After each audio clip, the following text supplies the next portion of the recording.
In modern warfare, soldiers are trained to prioritize their safety and well-being. However, during World War II, the Soviet Union employed a different tactic. Welcome to Before Now, where we explore the untold stories of history's darkest corners. Today, we examine the ruthless treatment of Soviet Penal Battalions. But before we continue, what were the Soviet Penal Battalions all about? The Penal Battalions, also known as Strafbats, or punishment units, were military units composed of rogue soldiers and officers. Every single one of them had been convicted of military crimes ranging from murder, desertion, cowardice, insubordination, to even political crimes. Rather than being executed or imprisoned, these individuals were given the opportunity to redeem themselves through service in penal battalions. In military, soldiers are trained to prioritize their safety. However, for members of the penal battalions, the opposite was the case. Penal battalions were often used for the most dangerous and suicidal missions, such as frontal assaults, reconnaissance operations, and minefield clearing. Soldiers in these units were frequently denied the basic rights and privileges afforded to their regular Red Army counterparts, including the right to bear rank or wear insignia. A chilling code governed the officers commanding penal units. Penal soldiers can only have redemption through bloodshed on the battlefield. Discipline was absolute, and the slightest misstep could lead to a swift, merciless death. In a perfectly Soviet manner, Stalin observed the Wehrmacht's tactics and opted to replicate them while amplifying the ruthlessness. By July 1942, the Soviets had suffered significant losses during the first year of Operation Barbarossa, which infuriated Stalin. As a result, he issued Order 227, famously dubbed "Not One Step Back." This order granted Soviet officers the authority to execute any soldier who retreated without authorization. Stalin also borrowed from the Wehrmacht's utilization of penal legions, introducing similar units into the Red Army. However, life within a Soviet penal legion bore no resemblance to its Wehrmacht counterpart. Soviet penal troops were regarded as cowards who had forsaken the motherland during its hour of need, a transgression so terrible it could only be redeemed through blood. Usually, a soldier's tenure in a penal legion ended in one of two ways: sustaining severe injuries in combat that rendered them incapacitated, or displaying such extraordinary heroism that they warranted a medal.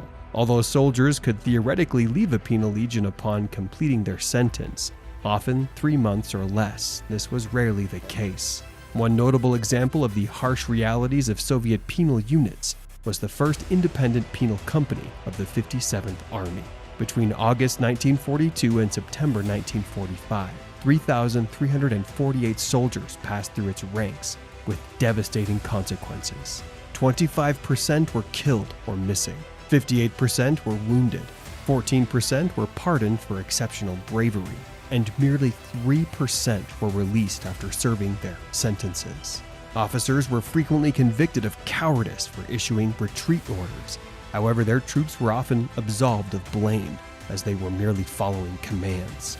These officers were subsequently stripped of their ranks and assigned to penal battalions, while enlisted soldiers found guilty of cowardice were placed in penal companies.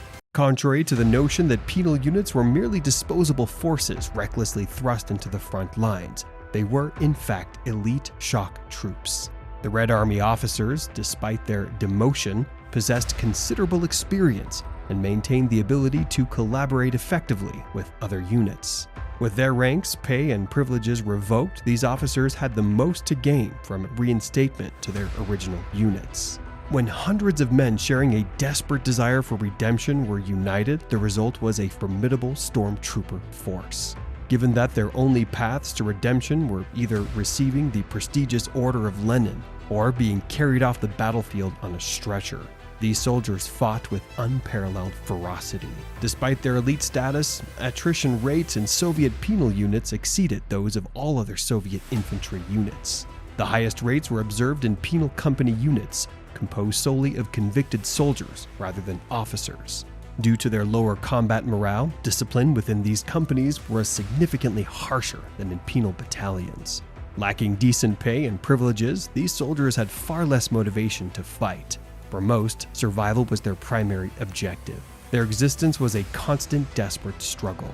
Every day, these soldiers teetered on the brink between life and death. The following accounts depict a typical day in the life of a penal company soldier.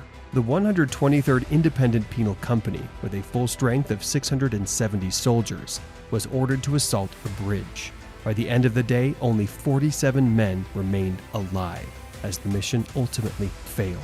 4 days after the 61st Independent Penal Company's unsuccessful attack on a German position, 3 soldiers were chosen during a parade and executed in front of their fellow company members as a morbid form of motivation. The 128th Independent Penal Company suffered near total annihilation, with 54 soldiers killed and 193 wounded over 6 days in February 1944. Moreover, the company changed commanders 5 times between January 1st and April 10th of the same year, with each commander either succumbing to severe injuries or death within a span of 11 to 35 days. Due to the scarcity of specialized mine-clearing units such as engineers, penal battalions were frequently thrust into situations where they were effectively navigating minefields blind.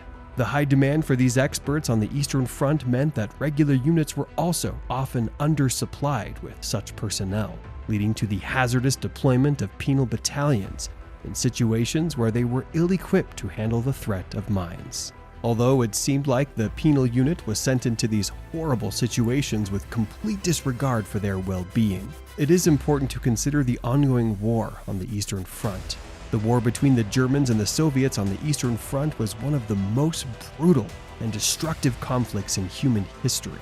The German invasion of the Soviet Union was accompanied by a genocidal campaign against civilians, particularly Jews and other minorities. And this invasion certainly contributed to a sense of urgency and desperation. However, the Soviet system itself, particularly under Stalin, was characterized by harsh discipline and a willingness to use extreme measures to maintain order and achieve its goals. In a military culture where orders were to be carried out regardless of the consequences, commanders who urged caution or tried to mitigate the risks faced by penal battalions risked being branded as cowards and deserters, potentially leading to arrest or even worse fates. As such, the situation faced by penal battalions was a product of both the dire circumstances of the war and the unforgiving expectations placed upon commanders. Although the Soviet penal legions were notorious for their severity, they paled in comparison to the malevolence that defined a penal unit under SS command, namely the Dirlewanger Brigade. Nearly rivaling the barbarity of Japan's infamous Unit 731, the brigade's depravity is challenging to articulate. Under the command of convicted child Oskar Dirlewanger, the brigade was composed of the most ruthless prisoners and Wehrmacht rejects that could be found in German territory. The unit comprised arsonists, murderers, and the mentally unstable, primarily assigned to guard duties or anti-partisan activities behind the front lines. The Dirlewanger Brigade initially operated in Poland, leaving a trail of slaughter, and pillage across the countryside.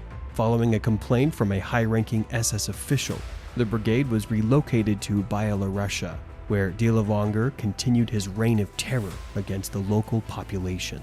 Favored tactics included herding civilians into a barn before setting it ablaze and then gunning down those who attempted to flee, as well as personally executing locals with his pistol. Despite their extensive experience in inflicting misery, Dirlewanger's men proved to be ineffective soldiers when ordered to the front lines. Suffering immense casualties in each engagement, the brigade was deemed inept by regular German soldiers. The unit's incompetence resulted in significant losses, and it was only through a steady supply of sadistic criminals that the Dirlewanger Brigade managed to persist instead of being eradicated on multiple occasions. However, this didn't stop the creation of the Soviet penal system from being a horrible setup, considering the terrible war crimes they committed with no accountability.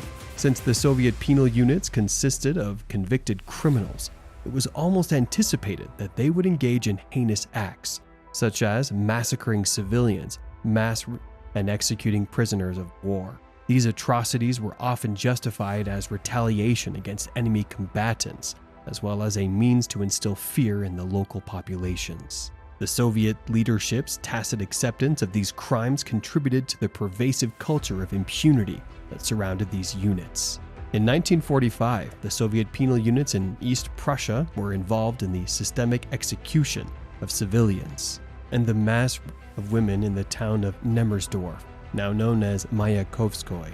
Despite how terrible these crimes against humanity were, few members of the Soviet penal units were ever held accountable for their actions, with the responsibility often shifted to their commanding officers. And now we'd like to hear from you.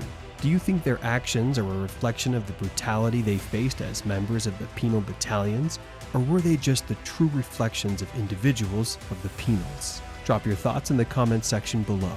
Don't forget to like this video if you found it informative and subscribe for more stories from Before Now.